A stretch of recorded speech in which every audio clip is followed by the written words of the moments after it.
Welcome to another edition of Trinity Radio. I am Jonathan Pritchett, and along with me is Braxton Hunter. Ask and you shall receive. We were asked to talk about hell, and so today we're going to put you through it. There you go.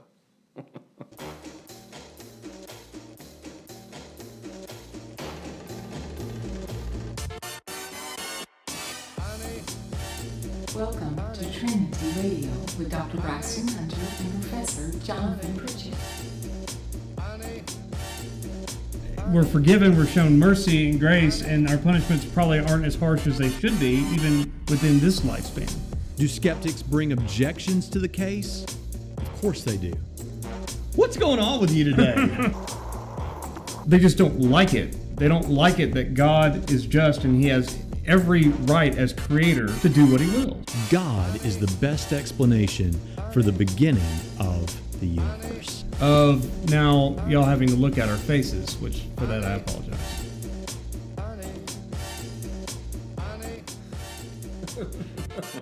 Very good. Okay.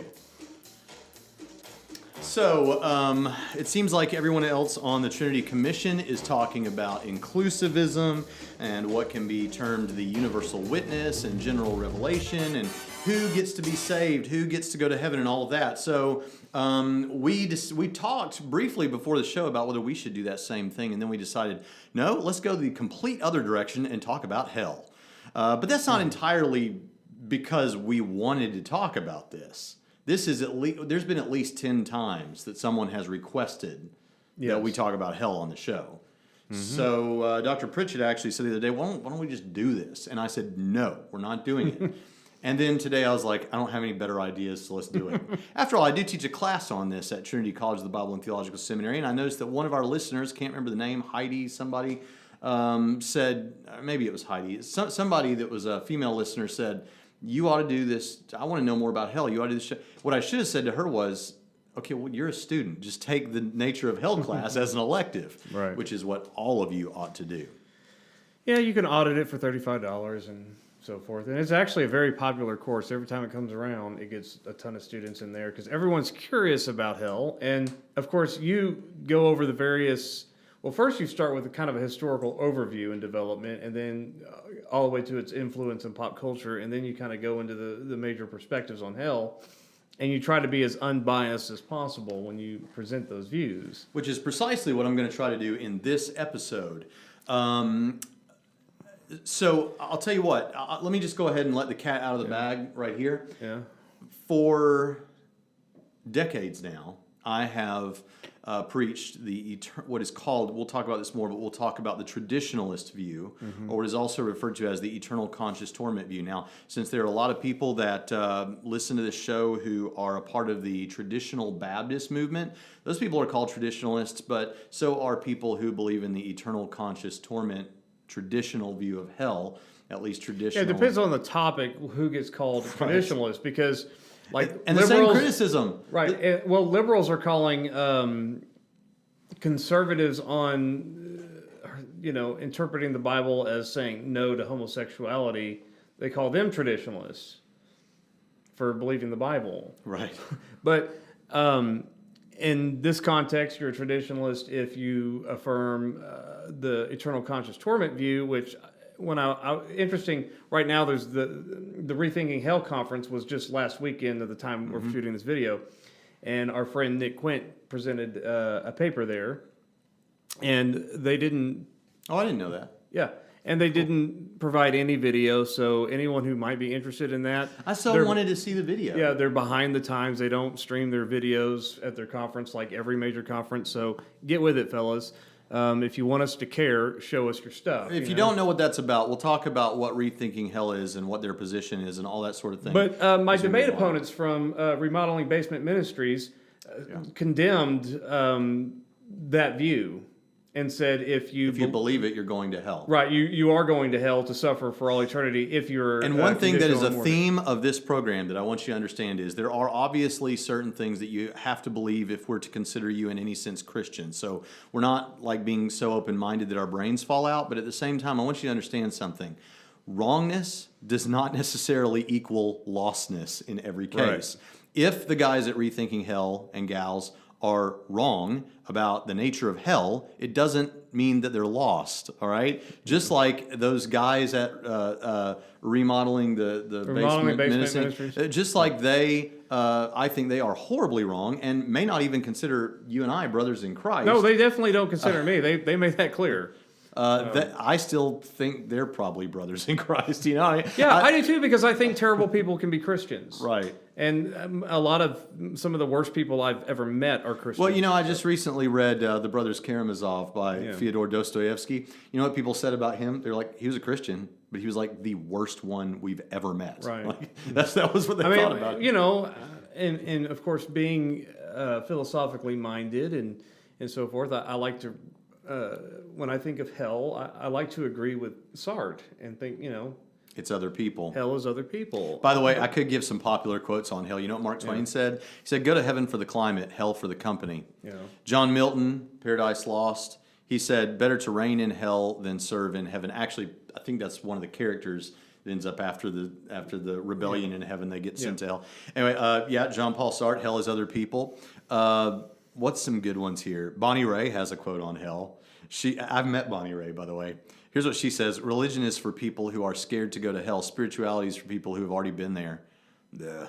Jerry Lee Lewis said, What does that mean? if I'm going to hell, I'm going there playing the piano. Aldous Huxley, maybe this world is another planet's hell. Yeah, could be. Not true, but interesting concept for a novel. Ricky Gervais from The Office, the British version of The Office, the creator of The Office. A Christian telling an atheist they're going to hell is as scary as a child telling an adult they're not getting any presents from Santa. And then this new pop star, I'd never heard of her, Beth Dido or Ditto or whatever. She says, you live in this... Now, this is interesting. I almost did a show on this because there's a YouTube, like Why I'm a Guy, who admits this. You live in the shadow that you're going to burn in hell until you're saved, and I still worry about it a little. I don't believe in heaven, but I do still fear hell. Huh. Telling, huh? Weird. Okay, so there are interesting thoughts about hell. Though they know God.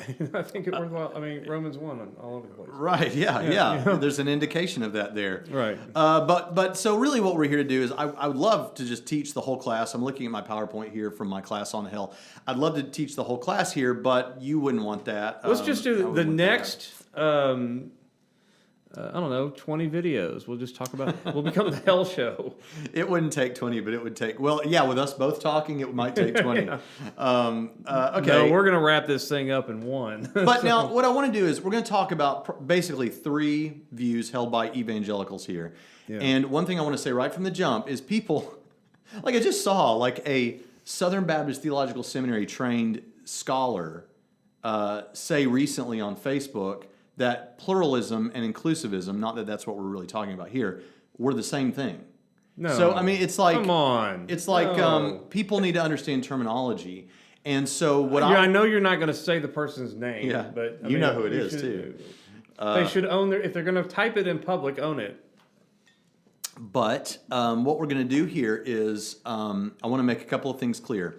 First of all three of the views that we're going to consider are held by evangelicals, and each view believes in the existence of a real place that we might term hell. Yeah. Okay, none of them believe that it's not real. Okay, and those three views that we're going to talk about are: one, the traditionalist view, the eternal conscious torment view. Oh, I meant to finish up what I was going to say. I have for 20 years now taught the eternal conscious torment view. That's not exactly fair because for the past, I think 8 years, I think it was about 2010, for the past 8 years, I've started adding certain caveats in case I'm not entirely correct about the eternal conscious torment view. What I've started saying is, well, we'll get there. Remind me to bring this up again when we get there. Oh, well, I trust that you'll remember that. Yeah. Okay? I appreciate the vote of confidence. I do. But another thing to remember is, so there's traditionalism. We're going to talk about what's called conditional immortality, or which is somewhat crassly termed annihilationism. Yeah. The idea that you will die, and then that'll just be the end. Like you'll suffer for a period of time. That's rethinking hell's broad. I mean, there's differences within, but basically the belief is you will go to hell. There is a hell. Yeah. You will suffer there, commensurate to your crimes, basically. And then you'll be annihilated. You won't exist anymore. Right. It's called the conditional immortality view. The recently departed Fudge. Edward Fudge. Edward Fudge held that view, popularized it. And there's a movie about his life. Yeah, Hell and Mr. Fudge. I watched. If you're an Amazon Prime person, it's free. Are you serious? Yeah, and I haven't seen it yet. Yeah, I watched it. My wife and I watched it. It's going to be some it was theology tonight. It was well done. It was almost as good as the Lee Strobel movie. I'm always looking for something. So for a Christian movie, it wasn't garbage, is what I'm trying to say. You can watch it, and it will only make you wince once or twice. But I'm always looking for something for me and Sarah to watch at night after the kids go to bed. And it's nice to find something romantic, and I don't know what's more romantic than Edward Fudge. So Deep Space Nine. That's what we're watching at my house. It's 25th anniversary. So conditional immortality, and the reason it's called conditional immortality is because immortality is conditional. In other words, it's conditional in you trusting and repenting and believing in Jesus so that you can have everlasting life. Otherwise, you'll be annihilated, and so you're not just innately immortal, as many people think. Then the third position is what is called universal or evangelical universalism. And now, see, here's one of those places where people are going to be like, that's Oprah Winfrey. That's what she believes, universalism. We're not talking about that universalism you're thinking of, like all roads lead to heaven type thing. What we're talking about, pluralism. Right. That's right. What we're talking about is you're going to hell if you don't trust Jesus, but there may be these people would say this is Rob Bell's hell. Yeah, that's pretty well. Yeah. There'll be an opportunity to repent there, and since hell is hell after all, pretty well everyone's going to repent eventually and end up in heaven. So it's a universalism via hell for those people that go there. Yeah. Okay. Now. And some people would say, well, why would they call it evangelical when that's not evangelical? And what would you say to those people? I say, I'm not an evangelical, and that word doesn't mean anything, so I could care less what they call it. Okay, they say that, they add that, it's got other names for it. They call it that, though, to differentiate it from, like, the Oprah Winfrey universalism or whatever. So that's the reason for that. Christian universalism, evangelical universalism, there are other names for it. So anyway, in case that bothers you, like for some people, there's just like a knee-jerk reaction, because here's the thing, even if your view is a view that you would prefer not be the case, the fact that you have deeply held this view for decades or your whole life, or your pastor preached it, your parents taught it to you, the very idea that that view could be different than what you think, we don't like that. Because we don't like change, and we like foundational beliefs. And last night I listened to a position that was similar to evangelical universalism. It was hopeful inclusivism. Oh, yeah? Yeah, but it was basically a universalist view, because the hopeful inclusivism wasn't the same kind of inclusivism that people were talking about lately with people who've never heard the unevangelized, that kind of thing. It has more to do with hell, people possibly emptying out hell at some point in the future. That it was kind of a post-resurrection inclusivism. Okay. So that's somewhere between inclusivism and universal, but it sounds more like sounds like evangelical universalism. Yeah, a form of that. But he was calling it. But I get on the phone with a pastor friend of mine that I used to pastor in the same area that he did, and we were talking about these views, and I was explaining to him conditional immortality, and he's like, "That is terrible." I was like, no, I know, I get it. Like, you weren't raised with this, and I wasn't raised with it, and so, it sounds crazy and bothersome and all that. He's like, no, I mean, I don't like it because I want those people that are God haters, like Richard Dawkins, to burn in hell for all eternity.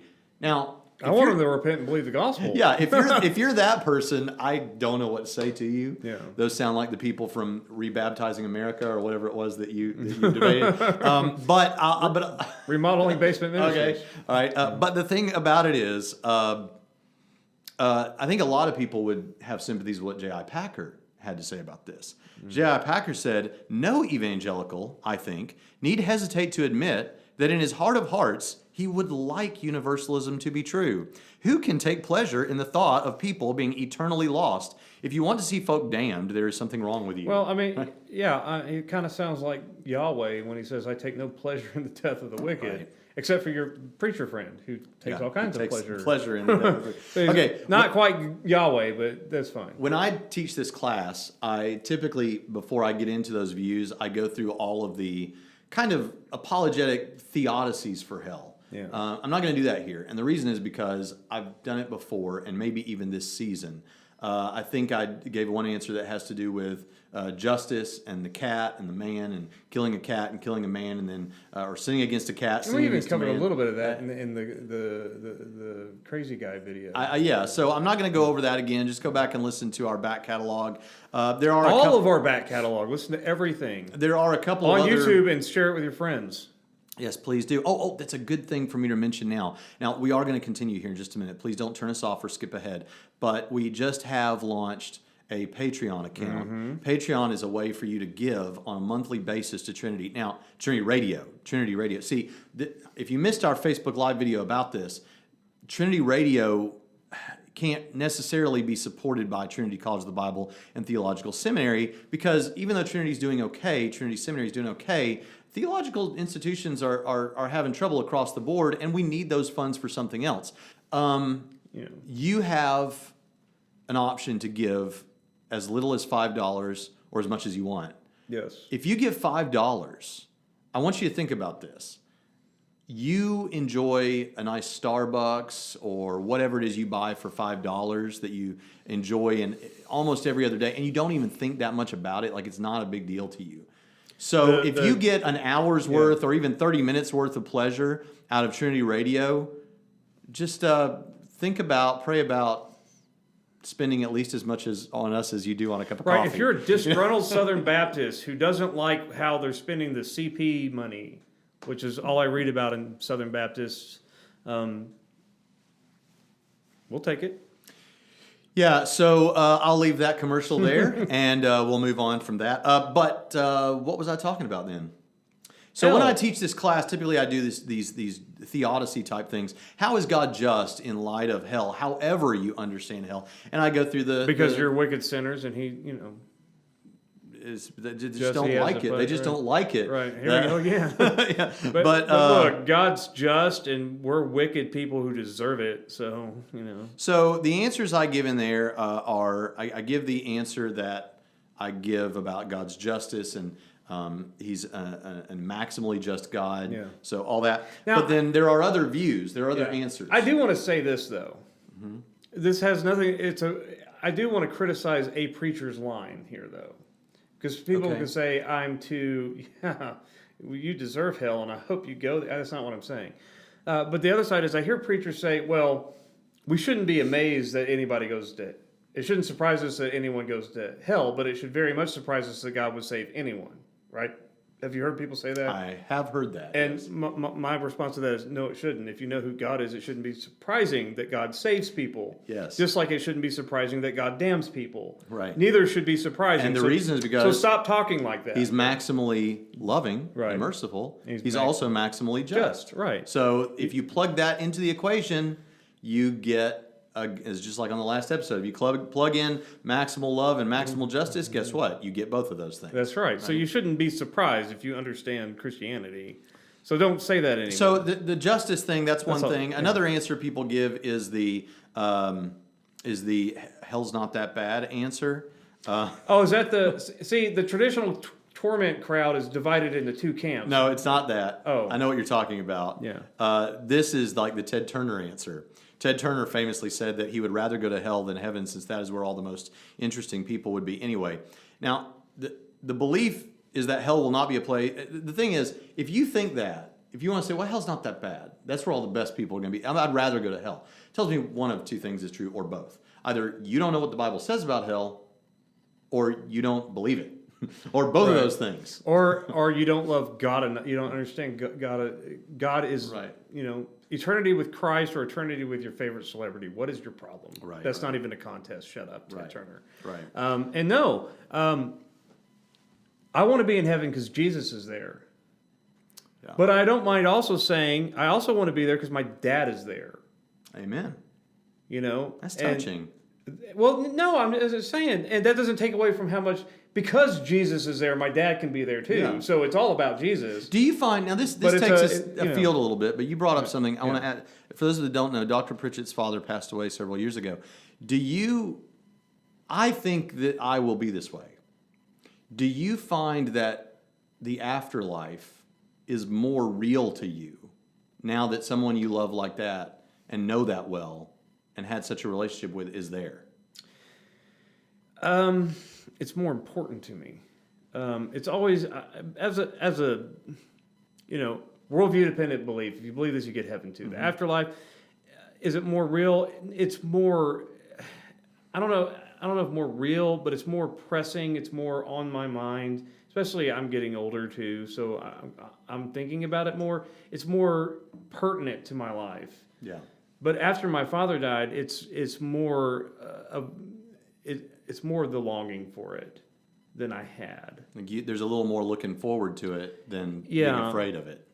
Right. And the flip side is if Christianity is false, well, I won't know the difference either. That's right. But that's right. It hasn't, honestly. Yeah, it is. Yeah, but the thing is, it hasn't become more real for me, but it has become more relevant to me. Yeah, I see. And that increases because people, Sam Schmidt, and he recently lost his father too, and we were talking about this, and I couldn't offer much help. Because it never goes away. You don't ever it's not something you ever get over, the death of a parent, unless you had a poor relationship with your parent. I know some people do. It would devastate me, whatever your view of hell is, it would devastate me to the point that I would want universalism to be true if I thought my dad didn't go to heaven. Right. And that's an emotional thing. Of the three views, just spoiler alert, it's the one that's least convincing to both of us. Right.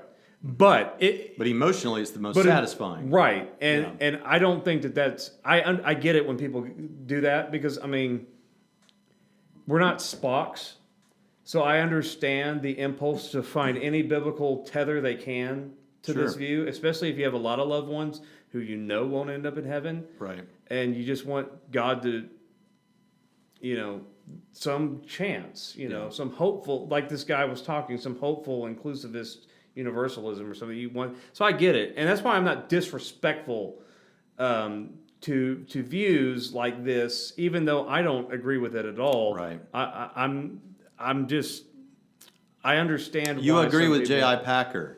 Every evangelical deep down kind of would like universalism to be true. Because they don't want people to be damned. If you want people to be damned, that's strange. And it's not like they have no case to make. But I don't find it compelling. We'll talk about the case. So the last defense that some people give for how God is just in light of hell is what I call, and I mentioned to William Lane Craig, who I first heard espouse it, or he didn't espouse it, he offered it as a possibility. And I mentioned it to him, and he took on that terminology, and that's a good phrase for it. The eternal offender answer. The answer is aimed at the objection to the traditional view of hell, and it posits that man's suffering would only fit the crime. That is to say, it might be that an individual's suffering would be equivalent to the sins he committed, except, in other words, if you killed 3 people, your punishment might be equivalent to, 3 life sentences or whatever. Right. It would be equivalent to whatever sin you committed, except that once one is in hell, the wicked individually will only continue to sin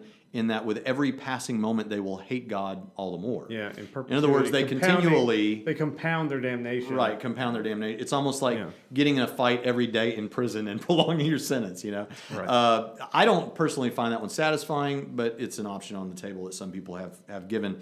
The criticism... I put a criticism.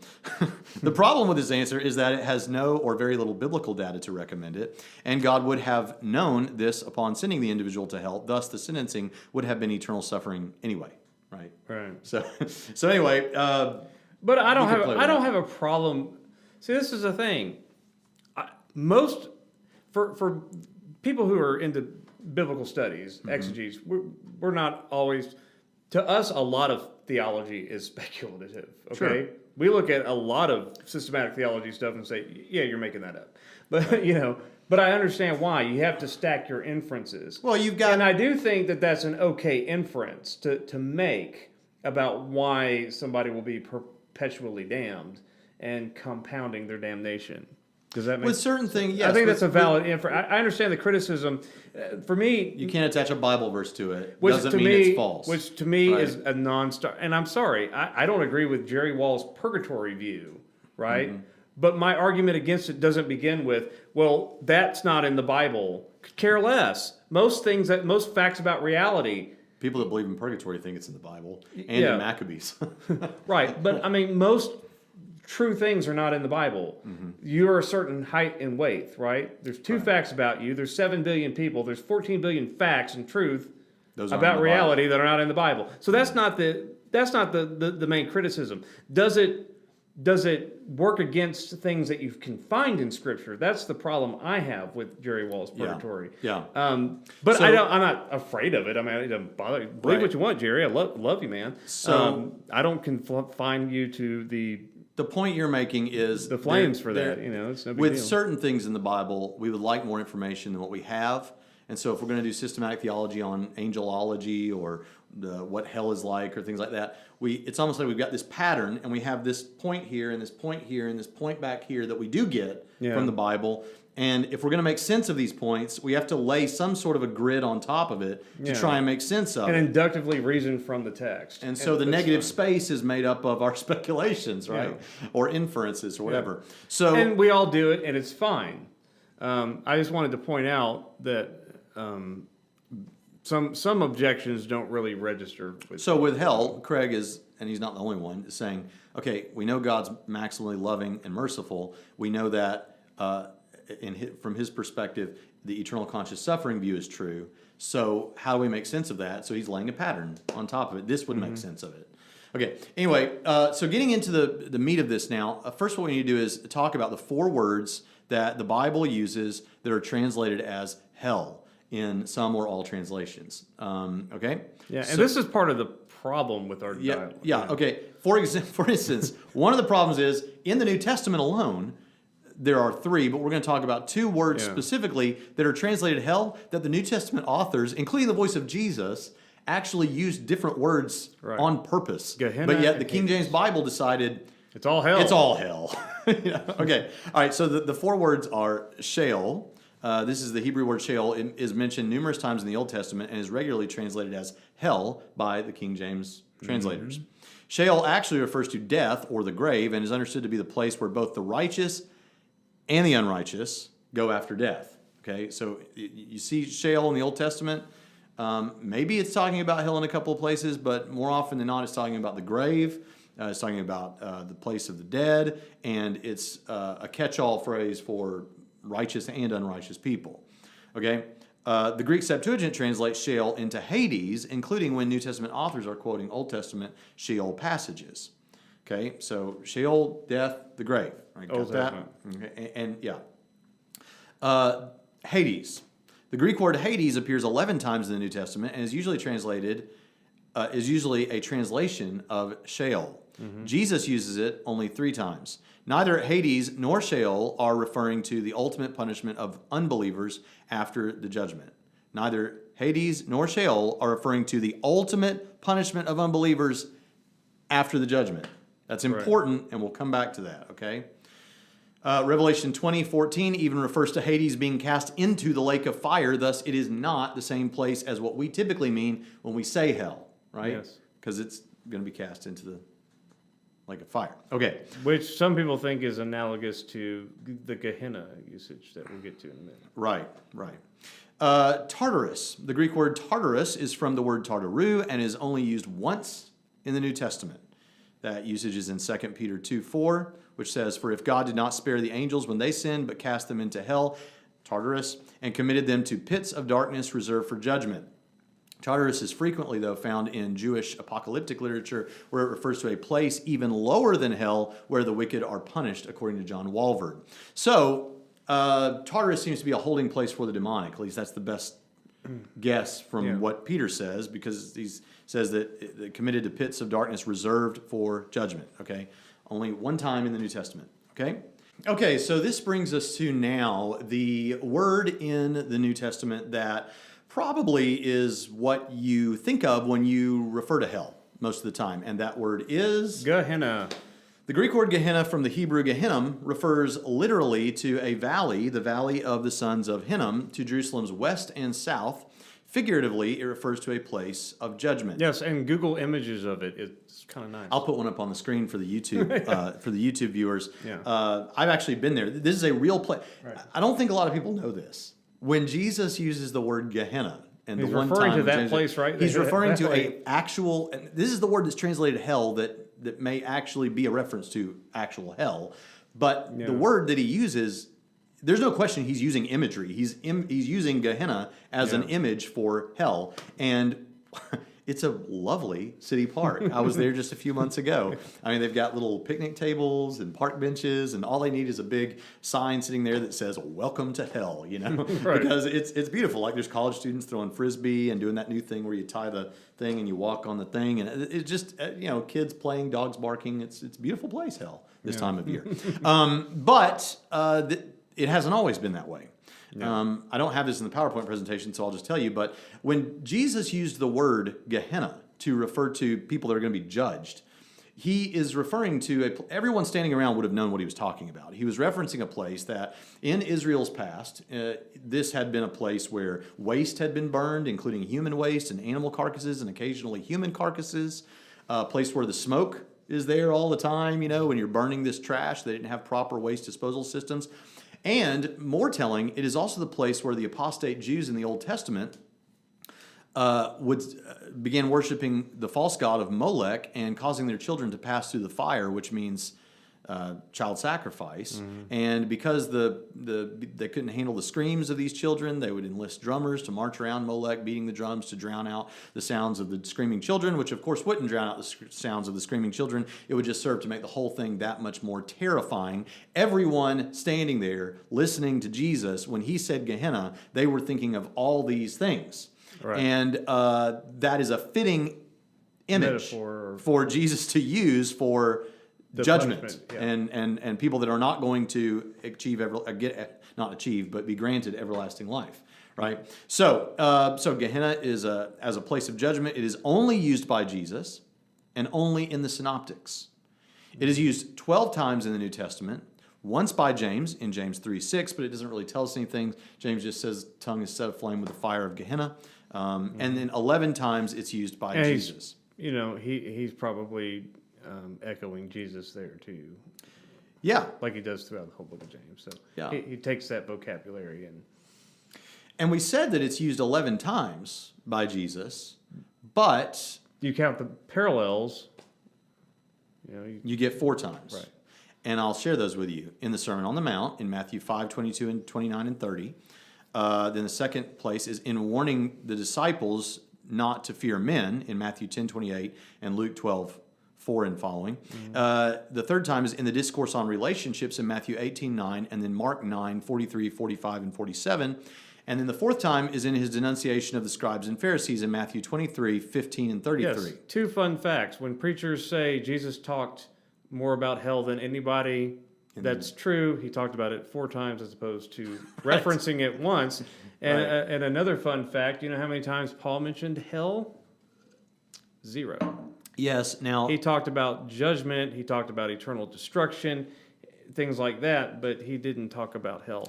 Now I will put never preached hell. I will put this. That's slide. weird. I find that weird. Well, yeah, and what you said is true, and I say it in the class just like you said it. But then I always also back up and say, however, he did talk about judgment, like you said, and he does indirectly reference God's judgment for those. And and eternal destruction, which is a key verse in what is that? 1 Thessalonians something. Remember, I'm not a Paul guy. 1 Thessalonians 5:3. Thank you. And then that's a big verse in this whole fight.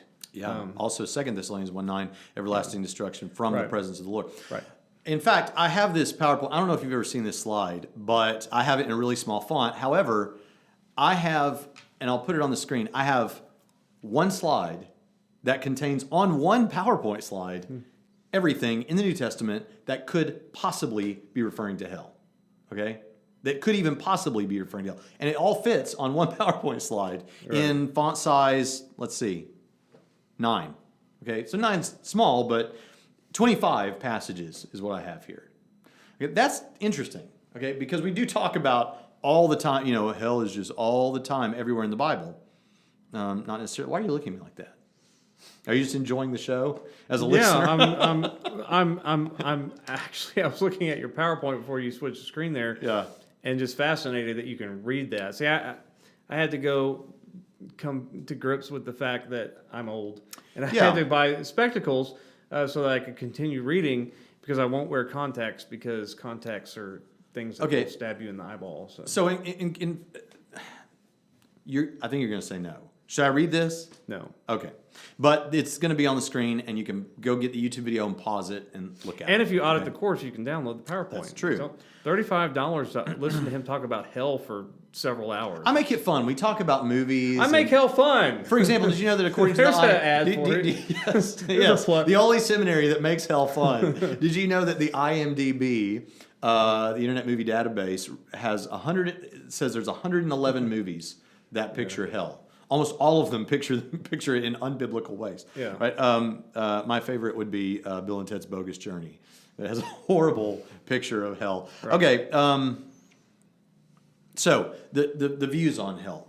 Okay. One last thing we need to do before we jump right into the three views we're going to discuss. I know. Don't look at me like that across the waves of the internet. I understand that you're frustrated with this, but I've got to They're find. like, why is this video so long? Well, because hell's real and you're going. That's what. This is how much I believe there's a hell, as I'm spending this much time on it. We need to talk about the Rich Man and Lazarus. Okay, and the reason is because this is a key piece of evidence for some people, not all, who argue the eternal conscious suffering position, the traditionalist position, and it's something that we need to talk about. In Luke 16:19 through 31, you know the story, most of you probably, about summarize the story for us. Apparently, there is a geographic layout in the underworld where you can speak without screaming across a great chasm, and you have Lazarus wanting his tongue to be cooled, obviously. The rich man. I said Lazarus. I'll edit it out. Don't worry. No. Okay, so the rich man wanting his tongue cooled and asking for Lazarus to be allowed to give him a drop of water. Right. Okay. And, of course, Abraham's like, not going to happen. Right. And the rich man, why am I confusing the two? The rich man wants to go I'll tell you why you're confusing the two in a minute. Okay. The rich man wants to return from this place because he wants to warn his family. Yeah. And Abraham says it's not going to happen either,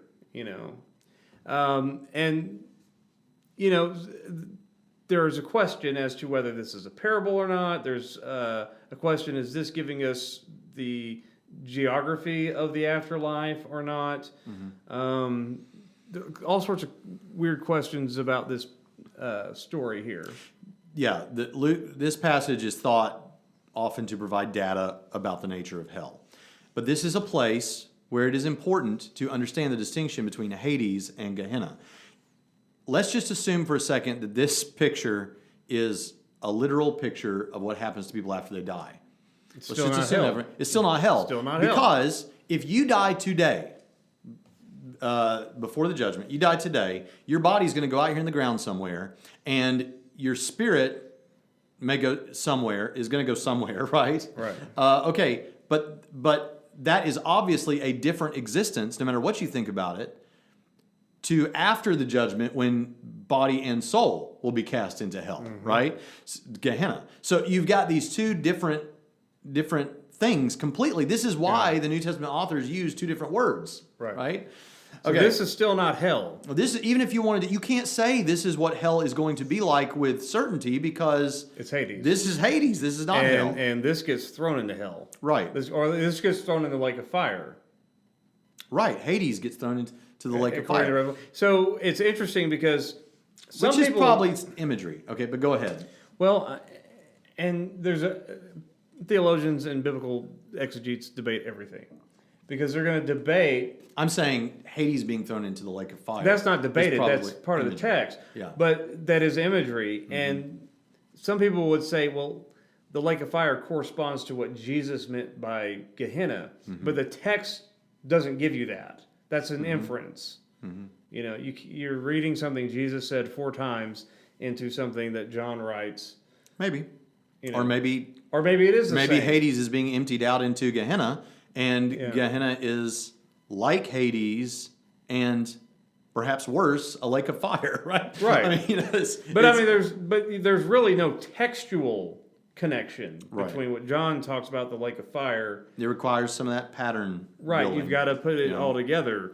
And there will be people who will say, yes, Gehenna and the lake of fire are equivalents.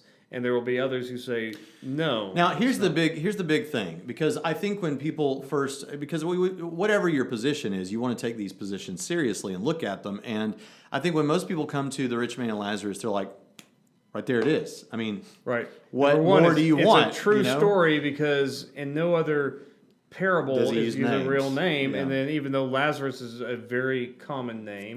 And then, of course, there's the liberal argument, well, you know, in John's gospel, this Lazarus story gets embellished even more, where Lazarus comes back from the dead. That's how liberal scholars argue. The truth is, Jesus had a friend named Lazarus who he raised from the dead, and there's this story that Jesus tells about a guy named Lazarus, and there's probably 3,000 other folks named Lazarus walking around in the vicinity of where Jesus was, because it's a common name. So here's the thing. So This is, for those people that come how to you this, shake that out's up to you. where people come and say this is a slam dunk. Well, here's the thing. As we said, number one, this gets you Hades. This does not get you Gehenna necessarily. Yeah. And on top of that, it is strongly believed by some scholars that Jesus was appropriating a known motif in the ancient world to make a theological point to his hearers. So what they would say is Jesus is not relaying afterlife information. Here's what's happening right now in Hades. Right. Or here's what happened earlier. Right. Meanwhile, in Hades, here's a little story from Hades. That some people take that view, others do not take that Right. view. There's a book. For full disclosure, I think it's a parable. Your mileage may vary. It's not, that's a hermeneutical question. It's not a doctrine question.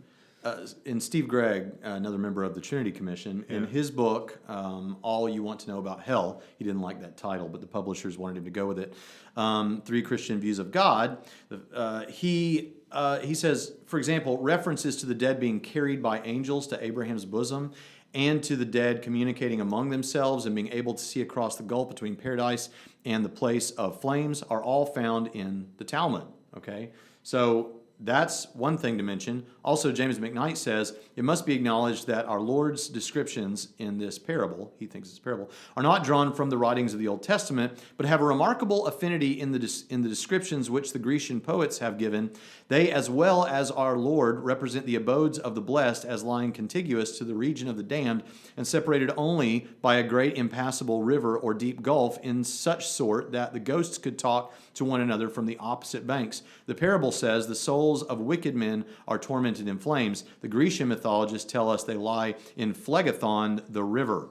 Okay, and Craig Blomberg. I thought they were with James Woods, with the little plume flame and it's blue. That's like, to my mind, the worst of all Disney movies ever. It is. Still was a great soundtrack, but the worst of all Disney movies. Craig Blomberg says one of the most misinterpreted of Jesus' parables is the story of the rich man and Lazarus, which has been used repeatedly to provide in great detail a realistic depiction of life after death. In fact, the picture of the rich man in Sheol and Lazarus in Abraham's bosom, separated by a chasm but able to call to each other across it, is paralleled by popular Jewish and Egyptian folk tales. Jesus may have simply adopted well-known imagery, but then adapted it in a new and surprising way, which is not unusual for Jesus. Here's a story they're familiar with. All right. The same thing happens in the book of Jude with the book of Enoch, probably, But Jesus takes something they were familiar with, except in their version of the story, the rich and blessed man, he gets to go to the heavenly place, and the poor man, the downtrodden, goes to the hellish place, and Jesus flips the script in Jesus' fashion and says, no, that's not the way it actually is. Also in the book, the reason I say that is because in the book, All You Want to Know About Hell by Steve Gregg, he actually has a footnote that references Douglas Jacoby. I never know how to say his name right. Jacoby. That there's a footnote there that gives you some evidence that we think we've actually uncovered, like maybe the one, that if it is true, that it predates Christ's earthly ministry. So there's some stuff to think about, right? Yeah. My take on this is it may give us an actual depiction of Hades, but it's still a parable. So You know, I But it don't doesn't give think you- Jesus is saying, guess what happened earlier in Hades? Here's a little story about something that Abraham told me about. Now, I don't think that's not the what's- point he was making. Right. Right? Does context matter? And even if indirectly we do get information sometimes from Scripture, this is not about Gehenna. This is about Hades. Right, Okay? which is the main thing. Believe the Bible, people. Okay. Yeah. So let's take a look at these three views now, okay? Like, finally, after long... Yeah, it's been like 46 minutes? Yeah. Okay, so in 3 minutes, let's Okay. give... This is going to be a Leighton Flowers episode where we go for like 3 hours. It's not going to okay? be a late... All At right. least that's a Google Hangout. His normal shows are... Yeah. You know. Okay. I've already channeled Leighton Flowers by forgetting Bible references and confusing names anyway. So this is a... Well, this is a treatment. This that is you have our to give. soteriology. This is how we honor soteriology 101 by getting things wrong a lot. Yeah. You know. So the eternal conscious torment view, that's the traditionalist I view. love Leighton Flowers. He knows. And the primary text that people use, Matthew 25:41 and 46, Mark 9:43 through 48, 2 Thessalonians 1:9, Revelation 14:10 through 11, Revelation 19:20, Revelation 20:10 through 15, or 10 and 15. Notable advocates of this position, Tertullian, Augustine, Thomas Aquinas, and the majority of evangelical theologians throughout most, though not all, of church history. For a period of time, all three of these views were held by different churches in the ancient world. Yes. But the church at Rome became the big shot that their positions usually carried the day, and so ultimately, Yeah. now the Eastern Orthodox, they have room for all of this. Because they're like, well, I mean, the Nicene Creed and then everything else is just whatever. So, let's look at the Church Fathers. What do they say? So they are more accommodating, I think, than evangelicalism is for trying to accommodate and have a big tent about perspectives on this, which I think is sad. But then you get people like Remodeling Basement Ministries who are going to denounce Chris Date and Glenn Peoples from Rethinking Hell and probably Nick Quint. You're all going to hell because you don't believe that hell is eternal conscious torment, and okay, but that doesn't... I don't think that gets anywhere. Yeah. Just like Rethinking Hell not giving us their videos so that we can consider what they say at their conferences, that didn't get us anywhere either. Even the Gospel Coalition, they give us their stuff and for free. Well, so Come on, get with the that's times, enough talking about rebutting Australia Ministries, and let's look at the eternal one. conscious torment view. Okay, so examining traditionalism, they would say the soul of man is immortal. This is one answer to the justice of God. It's like, look, being made in the image of God means you are the substance dualism is true. You have a body and you have a soul. That soul. Whoa. What? That's not how we're like God, that we have a body and a Well, soul. I'm just saying that. Well, no, that we have a soul. The soul is the part Okay, they would because I say was is like, like whoa, wait a God. minute. Yeah. Who Well, is- that's who a is- good caveat. They don't think that God the Father does not have a physical hand or Right. nose hairs, or Right. that sort of thing, right? But I mean, Did I say that? Did I say we're like no, God you and we have didn't a body say and that, soul? but I thought you were saying that traditionalists say that. No. Traditionalists would say that man has a spirit or soul, and in that way is like God and not Right. like the animals. Okay. Okay. And they would say souls are innately immortal, can't be destroyed. Okay. Right. So for that reason, it's not that God wants to sustain you in hell. It's just that He made your soul in such a way that it can't be- perpetually exists. right. So I mean, it could go out of existence if God wanted it to, but He built it not to. that's an interesting question to ask someone. But the Westminster Confession of Faith, chapter 32. Well, reads, everyone believes that all things consist in Jesus. He holds. Well, that's things true. Together. Yeah, so that's true. I think that's Yeah. what they would say. I would Okay. hope that. It's okay to quote the Bible. I can quote the Westminster Confession of Faith. Let's see what they say. In chapter 32, it reads, quote, "The bodies of men after death return to dust and see corruption, but their souls, which neither die nor sleep, having an immortal substance, immediately return to God who gave them. The souls of the wicked are cast into hell, where they remain in torment and utter darkness, reserved to the judgment of that great day." Now, wait a minute. They go to hell, and then they are resurrected for judgment, and then go back to hell. Let's take a second pass. Having an immortal substance, immediately return to God who gave them. The souls of the wicked are cast into hell, where they remain in torment and utter darkness, reserved to the judgment of that great day. And then they're judged, and then they go back to hell. The Belgic Confession in Article 37 says the last judgment. See, this is why I tell people we have not improved on the Nicene Creed, The and evil the ones- Athanasian Creed, and the Apostles' Creed. So quit trying, people. The evil ones shall be made immortal, but only to be tormented in the eternal fire prepared for the devil and his angels. Okay, so in this reading, the Belgic Confession says they are going to the same place that the devil and his angels are going, and it says they shall be made immortal. That begs the question, were they immortal, or was conditional immortality true until God granted them immortality before for the sending them to perpetual hell? punishment. Okay. And of course, they said the fires. Yeah, okay, so now that's the next question. Is the fire literal? Now, among traditionalists, there are a couple of views on this. Yes. Okay, the one view is, John Walvoord's view, is that, no, this is literal fire. This is, you are going to be the Nazis at the end of Raiders of the Lost Ark. Your face Yeah. will just be forever melting off, and you'll always be screaming. And Right. And that's in Mark, one view. In Mark 9, Jesus says, fire that will never be quenched, worms that don't die. It's better to cut off your arms and legs and eye, gouge out your eye than to go there.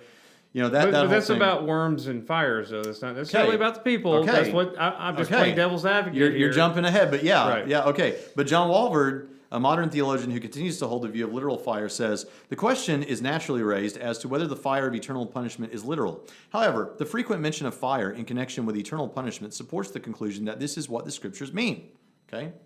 You're literally going to be having your face melted off. Like By contrast, most modern writers, Moray, Peterson, Yarbrough, Beale, see the flames as metaphorical, representing some preternatural phenomenon of exquisite misery, whether physical, emotional, or spiritual, for which no exact parallel from earth can be drawn. Earthly flames provide only the best possible, though still inadequate, analogy of it. Well, a lot of people will say this is more like undying worms and so forth and flames. So this is more shame language than pain language.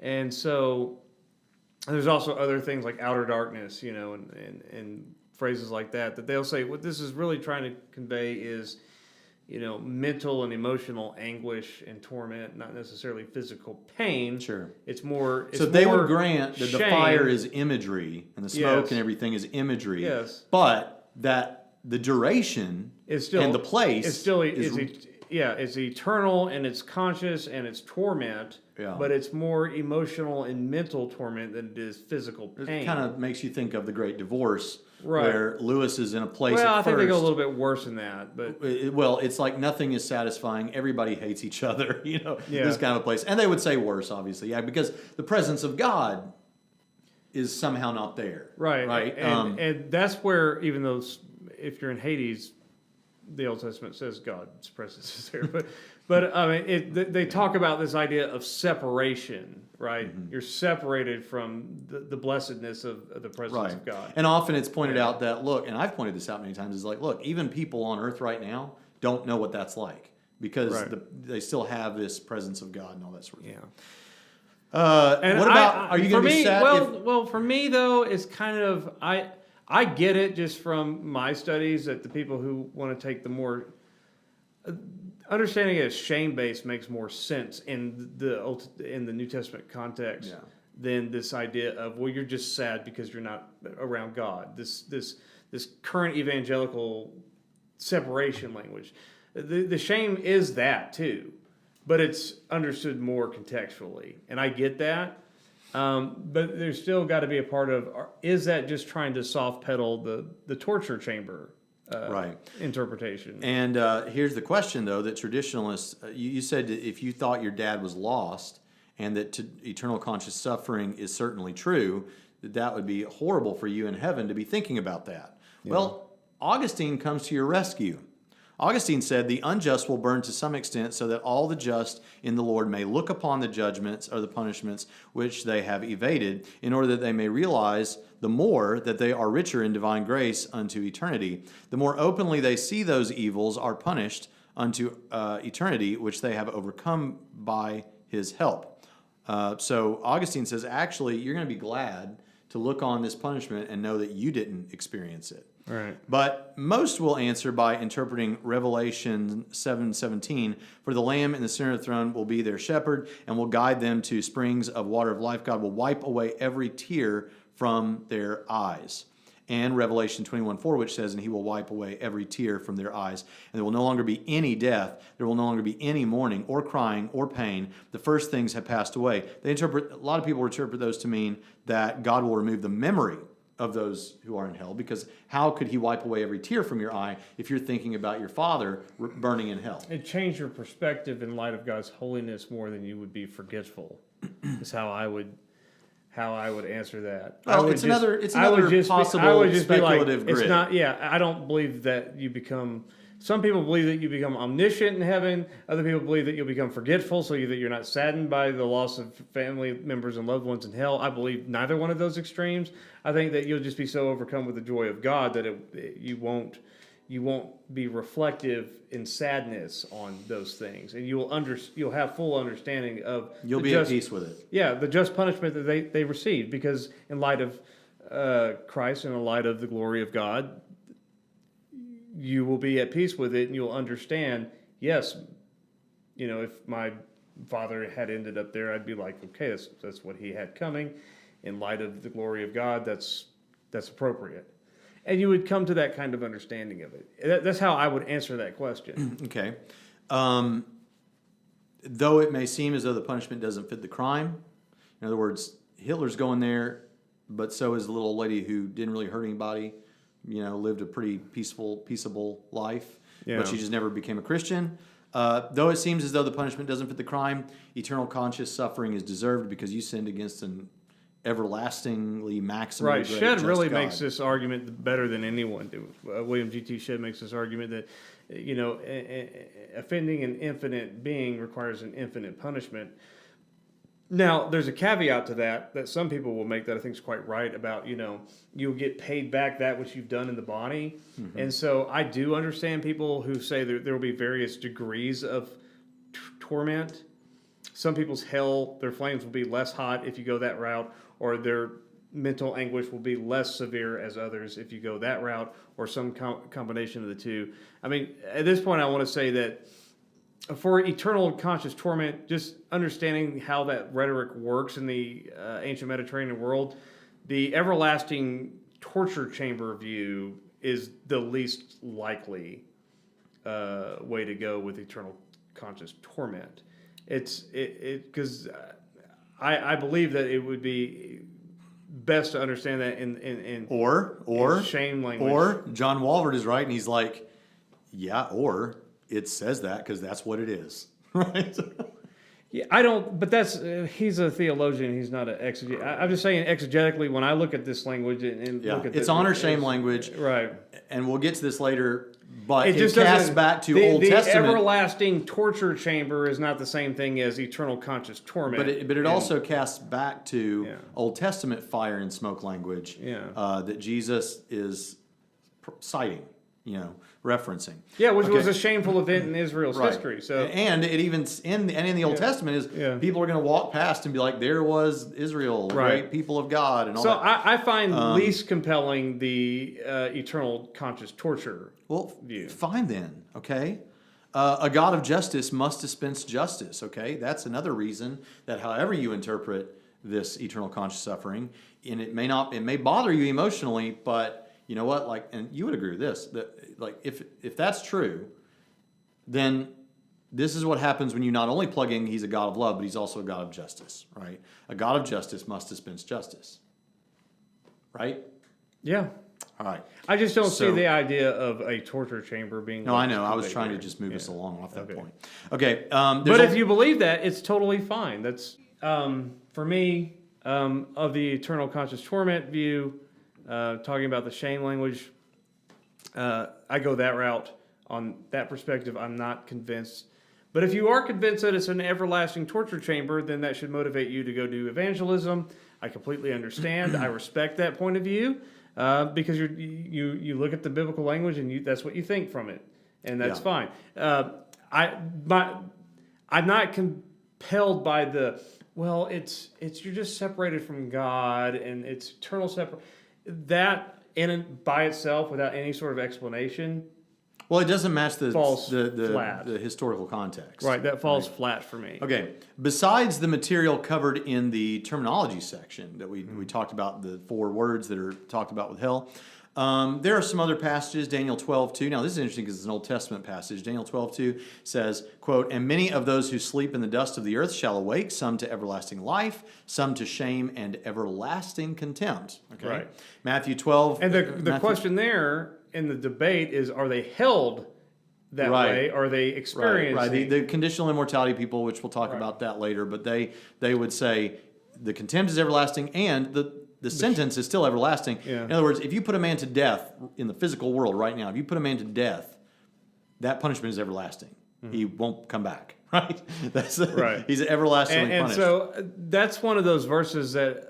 But the word contempt is there, which matches the socio-rhetorical point you want to make. Yeah. And of course, it's Daniel, like Revelation. You're like, what do we. Now, what's interesting, because you read from the Westminster Confession of Faith about, that language about those who are asleep.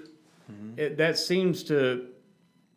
If you want to take literal, if that's your thing, why would the Westminster deny soul sleep, and then yet the Bible does give this language of sleeping for those who are departed? Yeah, but it's a pretty understood thing that in the ancient world, both the world of the Old Testament and the New Testament, to sleep is a euphemism for dead. Yeah. Right. No, I'm just saying, if you're pushing language, if you're pushing yeah. words, if you're like, let's be all literal. right? If you're going to push words, Yeah. then why are you not pushing that word? Okay, fair enough. Because doesn't matter. You're always going to hear, the idea of a soul or whatever is Plato anyway, or whatever. You always hear people use, which I don't talk like that, people. That's silly. For some reason, Plato or Greek philosophy becomes the whipping boy for all the things that people don't like about Christianity, and get over it. That's the shallowest complaint ever. You finished? I could rant about that some more. Okay, so Matthew 25:41, then he'll also say to those on the left hand, "Depart from me, you cursed, into the everlasting fire prepared for the devil and his angels." Matthew 25:46, "And these will go away into everlasting punishment, but the righteous into eternal life," seeming to draw a parallel between the life. everlasting punishment and eternal life, or everlasting life. 2 Thessalonians 1:9, we talked about already. They will be punished with everlasting destruction and shut out from the presence of This the was Lord. my problem on that verse, real quick. Just want to pause because I know this is what drove me nutty about Rob Bell's sloppy book, because he would talk about this everlasting language just for a long period of time, right? But you get to a verse like that, and the parallel is the everlasting punishment. Whatever you make of the punishment, whatever, and the everlasting life. Why would we not conclude then that this everlasting life is not perpetual existence without end? Why would we just think that, well, if this is for a really long time, then this everlasting life is for a really long time. Only for a really long time, but then you're going to eventually not exist. Right. That kind of sloppy thinking is what always bugged me about certain ways people argue over these positions, whether it's the conditionalist or a traditionalist or the well, and you have to make that decision on context. We'll talk about it next time, but Ionios. Well, I know it can mean different things, but I'm talking about there. You have the parallel. Yeah. That is not a proof text to try to get your to make a point about that word. Right. Otherwise, for either side, maybe. Yeah, because otherwise we lose eternal life, and that because you'll exist for a long time, and then you'll stop. Okay, and that's not what Jesus is saying. So then Revelation 20:10, the devil who deceived them was cast into the lake of fire and brimstone where the beast and the false prophet are, and they will be tormented day and night forever and ever. All right.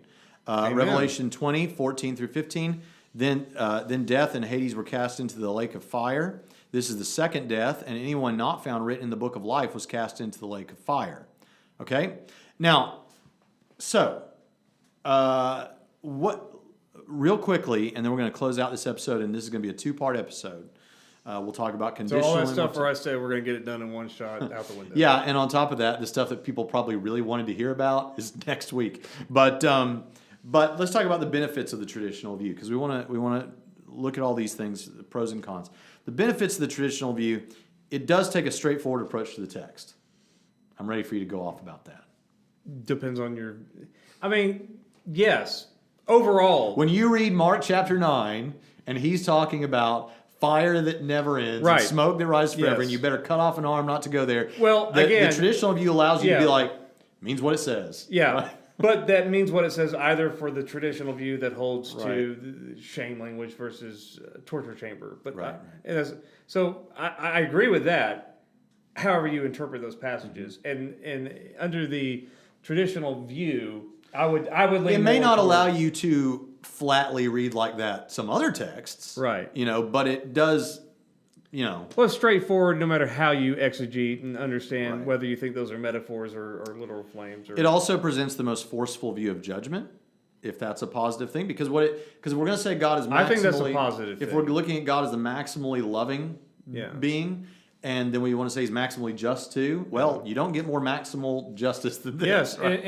and seriously, because we have so many good arguments for the truth of Christianity in general, this should scare the hell out of people. Yeah. It literally should. it is frightening. And it should be preached and proclaimed. What's the Penn and Teller guy? Ben Gillette, yeah. Gillette. Okay, he was even saying, look, if this is where you think we're going, You ought to be telling you us need to about be telling people, and I have no respect for you if you don't. And I think he's Yes. absolutely right And about that. famously, Yeah. Will the Atheist on the show said, if you really believe that, then you ought to be trying to do Of evangelistic course. apologetics Absolutely. with me. Yeah. It also enjoys a rich history in the church. Mm-hmm. That counts for something. I mean, I think it does. I don't think it's the end all. it's be not all a of- clincher. Yeah. It doesn't slam dunk the thing, because actually it doesn't necessarily. It doesn't have. It does have a rich history in the church. Some of these other views have history in the church, Not as widely but as far back. Like as old, but not as wide. Right. That's without question. Okay. Right. But when you listen to like For Chris the evidence, Date, for the textual, Chris Date argue yeah. against Al Mohler on Unbelievable Radio, and Al Mohler got stomped. Al Mohler, He got I'm stomped. sorry, It but wasn't- Al Mohler Al seems Mohler- like his only argument was, church but tradition. this is church tradition. I'm like, And- okay, well, you're supposed to be like a reformer, man. Yeah. Yeah, that's I not mean, fair. Al Mohler got obliterated. No, by actually, Chris it's Date. totally fair. That's what Yeah, happened. it's what happened. I would not want to debate Chris Date on this. This is his thing. Right. And if I was... to He's the come- guy at Rethinking Hell. Right, and if I was to come at him with this traditionalist view, I would probably do worse than Phil Hernandez, who also did terrible, and I love Phil. Oh, Phil. I love Phil. I but like Phil. I do too. I'm just saying, that taught me that if you want to make this your issue, you better step your game up, because I've seen Chris Date flat out every opponent. You know what I think happens, and I don't want to say this is Phil. And he's the nicest Calvinist you'll ever Phil, meet, too. I don't want to say this is Phil, and I don't want to who. Chris Chris Date. Date. I was about to say Phil's a Molinist, I think. But the thing about this is, I think some of these guys that debate Chris Date or some of these other people, what they do is, I think I could be wrong. Maybe Chris Date would tell me I'm wrong, but I think what happens is they get like Luke 16 and Revelation 19 and 20, and they're like, I mean, Bam, this is going to be I the win. easiest debate I've ever had. Right. Just roll in there and read the Bible, man. Yeah. Maybe I'm wrong. I don't know. That's what it looks like. It looks that way. And everybody that I've seen debate Chris on this gets smashed. It's not even close. Which doesn't necessarily mean Chris is right. I'm just saying. No, I'm just saying in the debate, Yeah. I would not want to look as defeated as his opponents do if Right. I went in there trying to defend it. I would have to seriously you got to put some work into it. So- And I don't think Al Mohler put in work, and I don't think Phil Hernandez, who did marginally better than Al Mohler, both of them got smashed. And those are the only, maybe Chris Date's lost debate on this issue. Those are the only two that I know of on this issue. that Chris has had, but I was like, dang, that guy knows his stuff on this issue, and those guys did not look like they knew their stuff. Because I was even thinking, well, I don't have a dog in it because I don't care, but it's not something I'm going to argue. But I was thinking from the traditionalist perspective, well, here's how I would say, and here's how I would execute this. And I bring in all my stuff. Are you throwing down the gauntlet to Chris Date? Heck no, he would demolish me. I think this episode is the one where you could maybe get away with hell no. Yeah. Hell no, I'm Okay. not debating Chris Date. Well, and also cat out of the bag.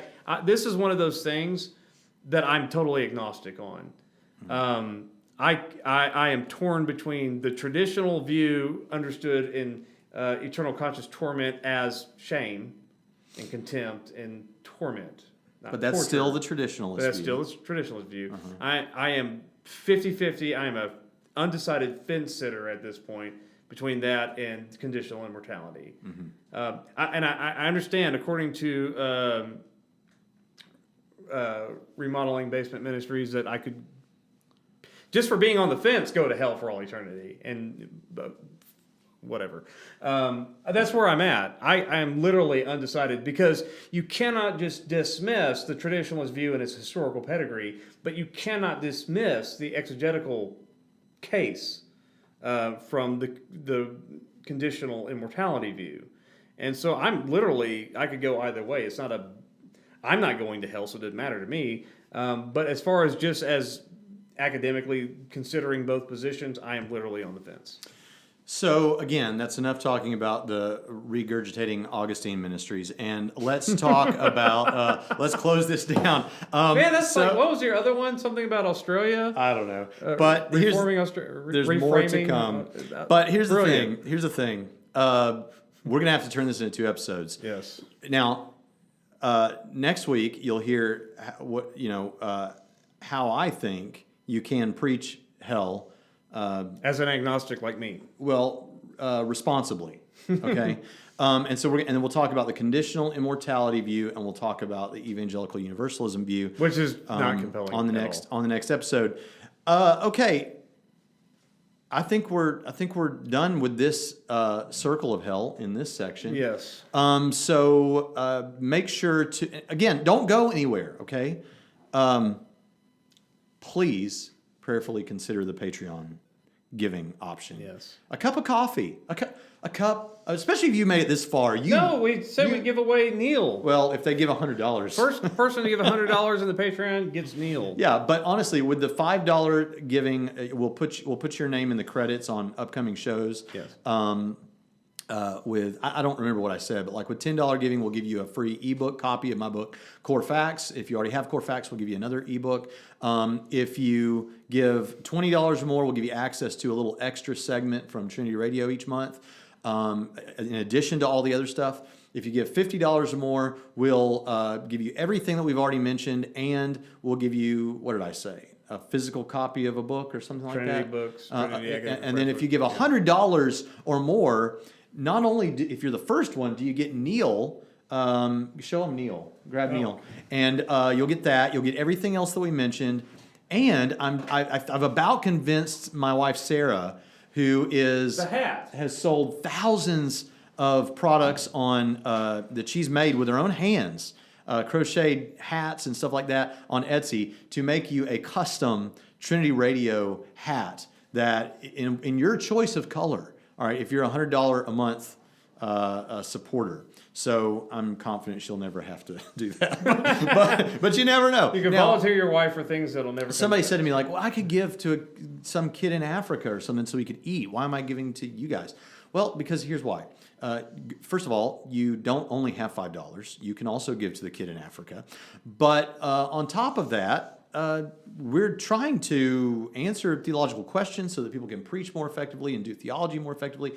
And also, when we do the Why I'm a videos, where we respond to someone on YouTube or something, we let them know and give them the video, and then we've been evangelizing people in the YouTube comment threads there and on our page. Yes, Patreon, find the link in the thing. Anyway, let's, okay. So the point is, it's going to go to, I think, a worthy cause. Our wonderful sister podcasts, Bible Rowdown, The Narrow Path, and Soteriology 101, which just started a new group, and we're placing bets of how fast his group, Blake Flower's group, will blow past all of ours, like his podcast. And the Trinity Commission is the consortium of all these podcasts, and we invite you to check us out on Facebook, check us out on Twitter, and so forth. If you would like to learn informally, you, of course, can view our back links. catalog. Let's talk about the links, because I forgot to tell them. Okay, number one, TrinitySem.edu, SEM, TrinitySem.edu. Yeah, I was getting to that if you wanted to learn formally. Well, but you're going to leave one out. Okay, Patreon.com/Trinity Radio. I didn't tell them where they could do this. Patreon, Patreon, Patreon.com/Trinity Radio. Go ahead. Okay, if you want to learn informally, BraxtonHunter.com. You can listen to several different lectures, debates, read your blog, and things like that. Hell class is not there. No, that's for. But if you want it, that might be something for the Patreon. Oh, well, maybe. Maybe. Or you can We'll just see. pay $35 to audit the course. Yeah. And you can learn informally at Trinity if you would like to audit courses. We have a lot of books too. So Trinity has a bookstore, TrinitySem.edu/bookstore maybe, or store, something like that. And a gift shop. Yeah, and we have a gift shop. You can look at our good friend Austin Long, for example, who sports his wonderful Trinity hoodie. It's awesome. Yeah, and you get that. You can get at- these on T-shirts even. We've got What's the merch. name of the T-shirt company that we use? Cafe Press? Cafepress.com/Trinity Gift Shop. Okay. It will get you there. And we could put links in the description. Good. And all kinds of stuff. We've got all kinds of stuff. We don't have Trinity Radio merch yet. We need to get Trinity Radio merch. Okay, so at an hour and 17 minutes, they feel like they've been through hell with us. So We we'll told you see- at the beginning. We'll see you next time on Trinity Radio.